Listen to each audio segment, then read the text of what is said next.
Come on in, grab a seat. Welcome to my office. If you're here, it means you're staring down the barrel of an English language teaching thesis, and you are currently facing what is arguably the most daunting opponent in all of academia. Yep, the terrifyingly blank page of Chapter 1. Consider this explainer your personal one-on-one mentoring session. Look, I know exactly how overwhelming it feels to start writing. We've all been there. But today, we're going to completely demystify the introduction chapter. We're going to break it down so that by the time we're done here, you won't just be ready to write. You'll actually be excited to lay the groundwork for your entire study.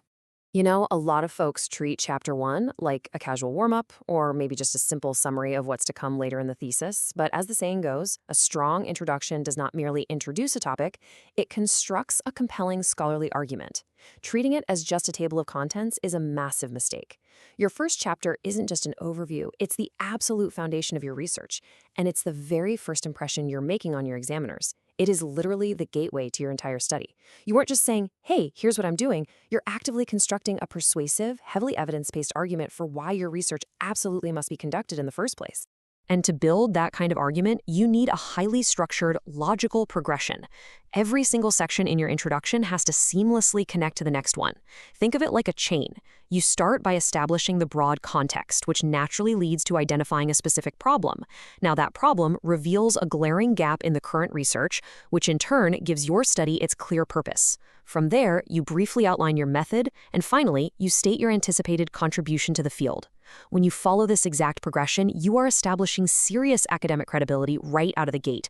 The examiner immediately knows they're in the hands of a capable scholar. So how do we actually write this progression without it feeling clunky? Well, I want you to visualize a master metaphor, the funnel. The funnel technique is how you gracefully guide your reader's attention exactly where you want it. You would never start your introduction by just abruptly dropping the reader into your highly specific, super niche research problem. That's totally disorienting. Instead, you begin at the wide top of the funnel, the broad, general field of English language teaching.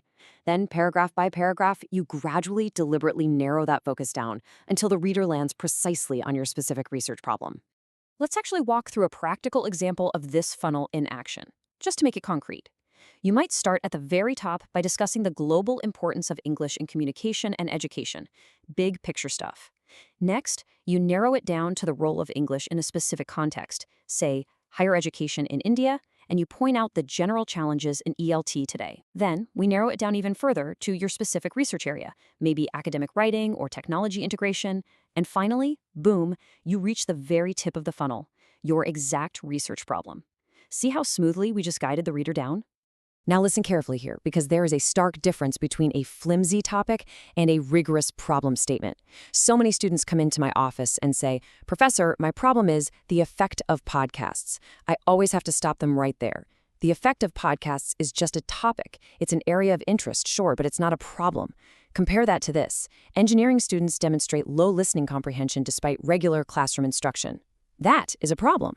It identifies a real, actual issue occurring in the real world that desperately requires a solution. Your statement of the problem is arguably the single most critical section of Chapter 1. So to make that problem statement absolutely bulletproof, you're going to need 4 specific ingredients. First, clearly identify the current situation or issue. Second, provide solid evidence that this issue actually exists. No guessing here, use real citations or observations. Third, highlight the consequences. Basically ask, so what? What happens if this problem isn't fixed? And fourth, establish the clear, undeniable need for your investigation. If you have those 4 mechanics locked in, your argument is going to be incredibly tough to beat. Next up, we really need to clarify a boundary that trips up almost everyone I advise, the difference between the need for the study and the purpose of the study. Think of the need as completely external. Why must this research happen right now out there in the real world? This is exactly where you'd cite things like government initiatives, like NEP 2020, or poor communication skills in the corporate industry, or maybe NAC recommendations. The purpose, on the other hand, is completely internal to your specific project. It's a simple, direct statement of what your study will actually do. For example, to investigate the effectiveness of project-based learning. In short, the need is the why, and the purpose is the what. All right, once you've nailed down your purpose, you have to write your research objectives. And this is where I usually have to take out my red grading pen. Objectives must without exception, begin with sharp, measurable action verbs. We're talking words like investigate, evaluate, analyze, examine. Why? Because you can scientifically prove that you did these things. But words like understand, know, learn, or appreciate, you need to cross those out of your vocabulary immediately. Think about it. How on earth do you scientifically measure appreciation? You can't. Keep your verbs sharp and keep them actionable. And here is where the magic happens. Notice how seamlessly a really sharp verb transforms your stated objective directly into your exact research question. It's beautiful. If your objective is to examine vocabulary learning strategies, your research question simply becomes, what vocabulary learning strategies are used by undergraduate learners?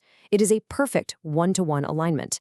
Let me tell you, when your examiner sees this kind of logical harmony between your objectives and your questions, they instantly trust your methodology. You've proven you know exactly what you're doing. Speaking of methodology, let's talk about protecting yourself. As your mentor, I need you to set strict boundaries, or the sheer weight of examiner expectations will completely overwhelm you. This is what the scope and delimitation section is for. Your scope is what your research actively covers. For instance, a 12-week period at one specific university, focusing only on writing skills delivered via Google Classroom. Your delimitations, however, are what you intentionally exclude. You are looking the examiner in the eye and saying, I am specifically not looking at reading skills, and I am not looking at other universities.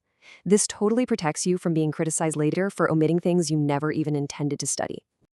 And while we're on the subject of protecting yourself, remember that ambiguity is the absolute enemy of a passing grade.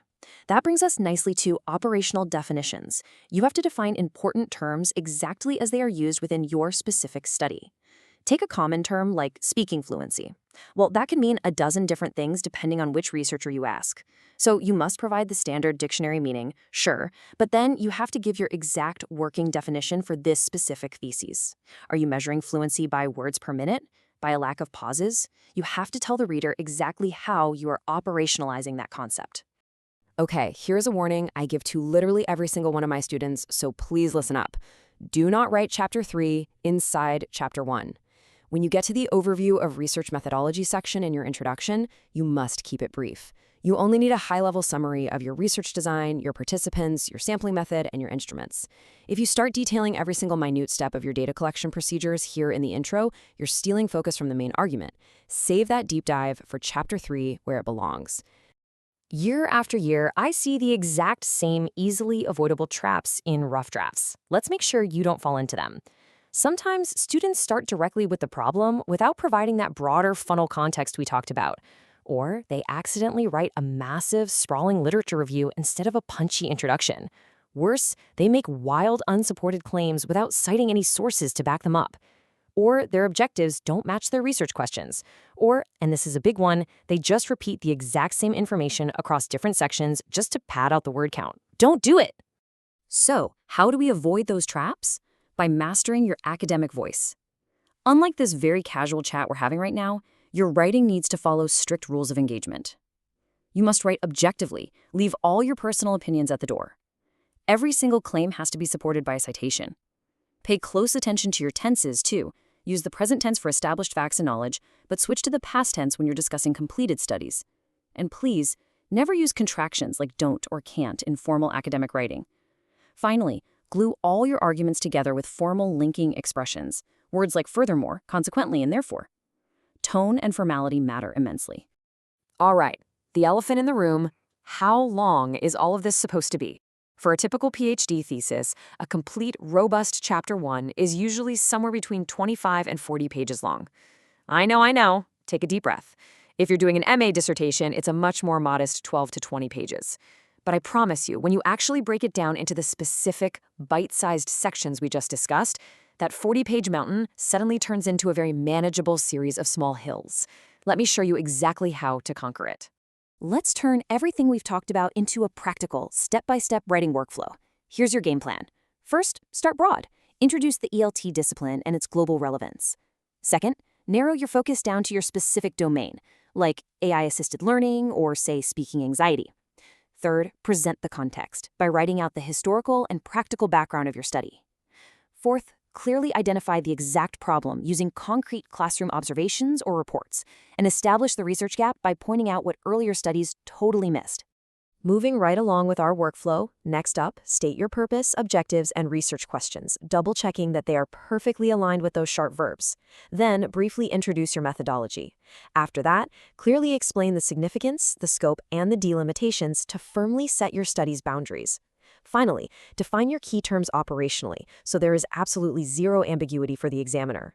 By systematically filling in these steps one by one, you are naturally building that compelling, undeniable scholarly argument we talked about at the very beginning. And to wrap the whole shebang up, you conclude your chapter with the organization of the thesis. This is simply a clear, easy-to-read roadmap of the upcoming chapters for your examiner. Chapter 2 will review literature, Chapter 3 will discuss methodology, and so on. Follow this with a strict one-page chapter summary. And remember the absolute golden rule of summaries. Do not introduce any new information here. Zero. Just wrap a neat little bow around everything you have already established. And there you have it. That notoriously blank page isn't looking quite so scary anymore, is it? We have completely demystified the gateway to your thesis. You understand the funnel technique, you know exactly how to forge a sharp problem statement, and you have a clear step-by-step workflow to hit that page count with purely rigorous academic substance. You have your roadmap, and you clearly know your gap. I think the only question left for today is, are you ready to step out of this office and go construct your argument? I know for a fact you are. Good luck with Chapter 1. You've got this.